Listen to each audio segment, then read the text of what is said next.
The biggest mistake people make in a real fight is waiting for the right moment to strike. There is no right moment. The moment is created. And when someone is charging at you full speed, your window to act is half a second. Most people freeze in that half second. The ones who survive don't. Today I'm going to show you the one punch that stops a charging attacker dead in their tracks. Not because it's the strongest punch, not because it's the fastest, but because it uses their own momentum against them.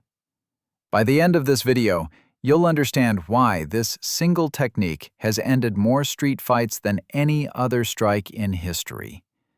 And the best part is, you don't need to be strong, you don't need to be trained, and you don't need to be fast. You just need to understand the physics of what happens when a moving body meets a stationary force. Let's start with what's actually happening when someone charges at you. Their body weight, plus their forward momentum, plus their aggression, all of it is moving in one direction, toward you. That sounds terrifying, but here's what most people miss. A charging attacker has committed everything to forward motion. Their hands are usually wide. Their head is leading the charge. Their balance is already broken because they're leaning forward. They are not in a fighting stance. They are in a freight train stance. And freight trains can only do one thing: keep going forward. They cannot turn. They cannot stop. They cannot adjust. The same person who looks unstoppable charging at you is actually the most vulnerable they will ever be in a confrontation. Now, here's the principle that makes everything work.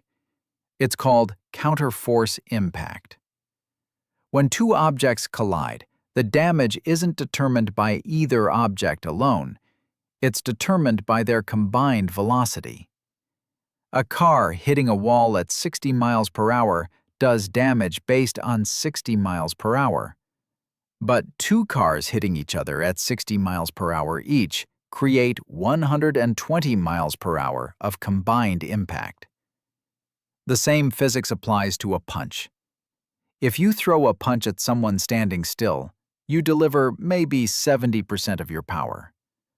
But if you throw the same punch at someone charging toward you, you deliver your power plus their momentum. You're not hitting them. They're hitting your fist. This is why the punch I'm about to show you works. It's not a complicated technique. It's not a martial arts black belt move. It's a perfectly timed, straight punch delivered to a very specific target at the exact moment the attacker is committed to forward motion. And the target matters more than the punch itself. The target is the bridge of the nose. Not the face in general, not the chin, not the forehead. The bridge of the nose.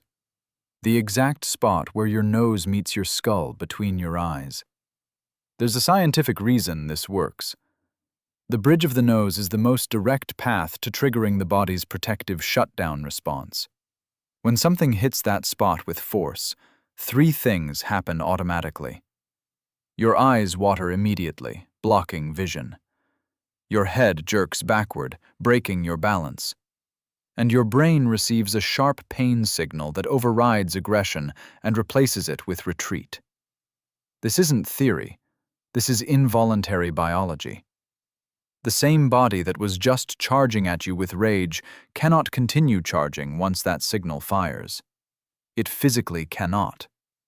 The protective instinct is older than thought. Now let's talk about timing, because this is where most people fail. The punch only works if it's thrown at the exact moment the attacker has committed. Too early, and they can still adjust their head position. Too late, and you've already been hit. The window is roughly half a second. So how do you find that window? You watch their feet. Not their eyes, not their hands, their feet. The moment their lead foot lifts off the ground for the charge, they are committed. They cannot stop until that foot lands again. That is your signal to throw the punch. Lead foot up means commit. Lead foot up means you go. The punch itself is a straight punch from the shoulder. Not a hook, not a cross, a pure straight line from your shoulder to their nose. Your elbow stays in.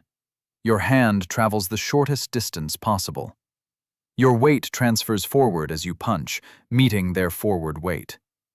Imagine your fist is a wall they're running into. You're not punching them. You're creating a barrier they collide with. Your hand wraps the impact, but the energy comes from their charge, not your arm. There's another reason this technique works that nobody talks about. It changes the psychological dynamic instantly. A charging attacker expects you to do one of three things: run, cower, or wildly swing back. They've already mentally prepared for those three reactions. When you do none of those, and instead deliver a calm, precise strike to their face mid-charge, something breaks in their decision-making. They didn't plan for this. They expected a victim. They got an obstacle. And once that mental break happens, the fight is already over. They will either retreat or freeze. Either way, you've won the confrontation without ever needing a second strike. Let me address the most common question. What if you miss? What if your timing is off? The technique has a built-in safety mechanism. Because you're punching in a straight line, and their head is moving forward toward you, even a partial miss still impacts somewhere on their face. The forehead, the cheekbone, the mouth. None of those targets are ideal, but all of them are enough to disrupt their forward charge and create the half-second of confusion you need to either escape or follow up. The straight punch is the most forgiving strike against a charging opponent, because their movement does most of the work. What if they're much bigger than you? The technique works even better. A bigger attacker carries more forward momentum. More momentum means more force when they collide with your fist. A 250-pound man charging at full speed creates more impact when he hits your stationary fist than a 150-pound man throwing a haymaker. Size, in this scenario, becomes their weakness. The bigger they are, the harder they fall into your punch. There's one more layer to this technique: the follow-through. After the punch lands, immediately step laterally, not backward, sideways, to either side. Because even with a perfect strike, a charging attacker has momentum that doesn't stop instantly. They may stumble forward another step or two before their body processes what happened. Stepping sideways takes you out of their path while they're still recovering. By the time they can see again and reorient, you're no longer where they last saw you. You've controlled the entire encounter with one punch and one step. Now, let's talk about practice. You cannot perfect this technique in a real fight. You have to drill it in calm moments. Find a wall, stand at arm's length from it. Practice throwing the straight punch with your weight transferring forward, stopping just before contact with the wall. Do this 100 times. Then practice the lateral step immediately after. Forward weight, then sideways step.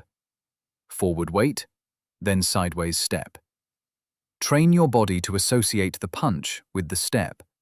So when the real moment comes, you don't think, you execute. The muscle memory will take over because you've already done the movement thousands of times. Here's what separates the people who use this knowledge from the people who don't.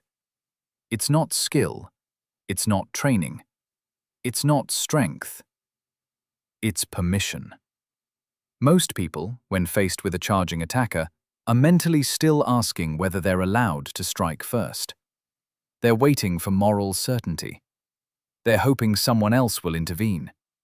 They're frozen in the question of whether this is really happening. The people who survive are the ones who've already decided, before the situation, before the threat. They've already given themselves permission to act. The decision happens in their kitchen, in their car, in their bed at night, not in the moment of the attack. Make that decision now. Give yourself permission to defend yourself before you ever need to. Because in the half-second window, there's no time to debate it. So remember this: when someone charges at you, 3 things are true. They've committed everything forward. Their target window is the bridge of the nose, and their own momentum is your weapon. One straight punch, perfectly timed at the right target, ends the charge before it ends you. If this gave you something useful, hit the subscribe button below, because next week we're covering the exact opposite problem: what to do when an attacker is patient, calculating, and waiting for you to make the first move. That fight is completely different, and it requires a completely different strategy. You don't want to miss it.